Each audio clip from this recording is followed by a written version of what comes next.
On parlait de l'altérité. L'altérité, c'est pas une chose très bien comprise. Le bien et le mal, est-ce que c'est l'altérité?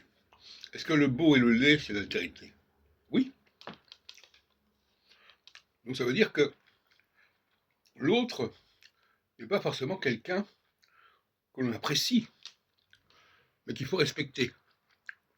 C'est ça d'ailleurs le principe de la démocratie.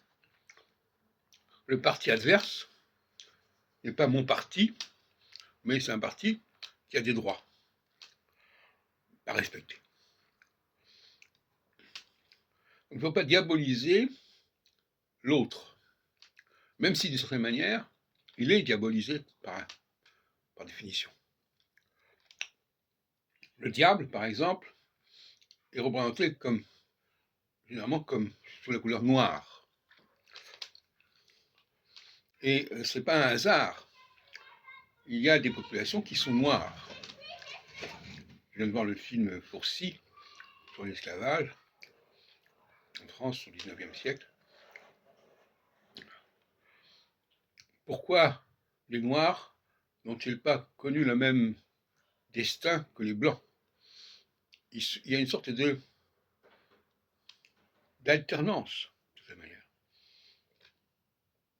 qui est d'ailleurs peut-être en rapport avec la notion de beauté et de laideur.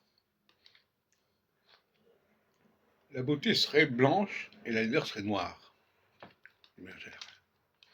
C'est aussi un sujet compliqué, délicat. Mais, d'une certaine manière, c'est une population qui ne cherche pas la beauté. Ni dans la langue, ni dans le visage. C'est pas leur truc. Ou même exactement, ils prennent le parti inverse. Des langues laides face à des langues belles. Ah mais non, toutes les langues se valent, etc. Tout se valent. Tout. Non, non. Les choses ne se valent pas. Et puis aussi, la question de l'ordre et du désordre. Il y a des tempéraments qui sont plus en affinité avec le désordre. Quelque chose qui n'a pas été préparé, prévu, ça leur convient davantage que quelque chose qui est systémique. L'autre jour, je disais que le péché d'Adam était systémique et non pas accidentel. Ça a choqué certaines personnes qui auraient voulu que ce soit quelque chose d'accidentel. La faute d'Adam serait accidentelle.